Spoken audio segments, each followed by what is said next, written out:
But they are clear there will be a serious impact. And here to discuss is the strategist behind this note, BCA Research's Peter Berezin, and our own Steve Kovac. Peter, I don't see a tinfoil hat. I mean, you look like a normal guy sitting in a normal office. And, I mean, just talk to us about this call.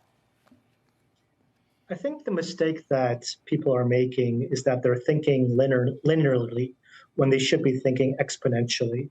So we made the same mistake at the start of the pandemic. People didn't take the spread of the virus seriously enough because they were just seeing a few cases, but then those few cases became a few more cases, and before you knew it, you had a massive pandemic that was ravaging the globe. And I think it's the same with AI. People are thinking linearly when they should be thinking exponentially. We've been on this exponential curve with AI for many years, probably many decades, but it's only now that we're reaching the point where AI can do a lot of the things that people can do. And that process will continue.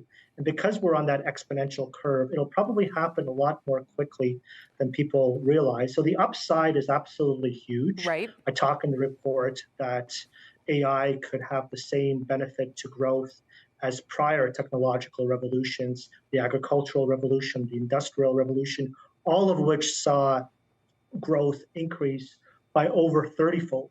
So we're talking about global GDP growth potentially of over 100%. Now that's way above consensus estimates. So the upside is amazing. And let me just jump in. The downside is also huge. On that downside too, so the transmission mechanism, I mean, is this basically saying AI wipes out humanity because the code writes code? Like, just what is the actual mechanism that you're concerned about? Knowing, again, we're speculating about an exponential future that none of us can really foresee. But what is the direct cause and effect that you are concerned about? What I'm concerned about is that all of the safety protocols that people have warned about are being completely blown through. So for many years, AI safety experts have said, don't give AI the ability to use the internet. Don't give AI the ability to write its own code. What have we done that? We've gone right through that. And so the risk is that ChatGPT 6 won't be written by humans. It'll be written by ChatGPT 5.5. And 6.5 will be written by ChatGPT 5, and so on and so forth.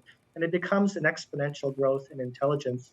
And it's going to be unlike anything that we've ever seen before. Humans are used to being the top species on the planet, but we may not be if machine intelligence arrives. And it could arrive much more quickly than a lot of people are anticipating. I feel like we're at the beginning of a disaster film where they show the news clips about when everything went. The newscasters laughing it off. It was The Last of Us, right? It started off with that roundtable discussion about how fungus is going to be the big thing. But Peter, I got a question for you because, especially from Microsoft and Google, the two leaders here, and OpenAI, I guess, we hear the word responsible. We're going to do this responsibly. Seems like you're not buying that. What do you think? Well, those companies are responsible to their shareholders. They're not necessarily responsible to humanity as a whole. And I think they have been rather complacent about some of these risks. And so I think those risks are there. And again, it doesn't have to be a Terminator type of scenario. Like if you have an advanced enough AI and you say, okay, we've got this problem, global warming. Come up and implement a solution that alleviates global warming.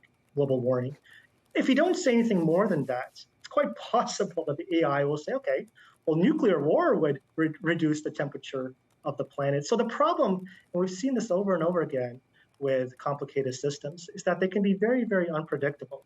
You give them a set of goals, and then they have to adopt certain sub-goals to achieve those end goals.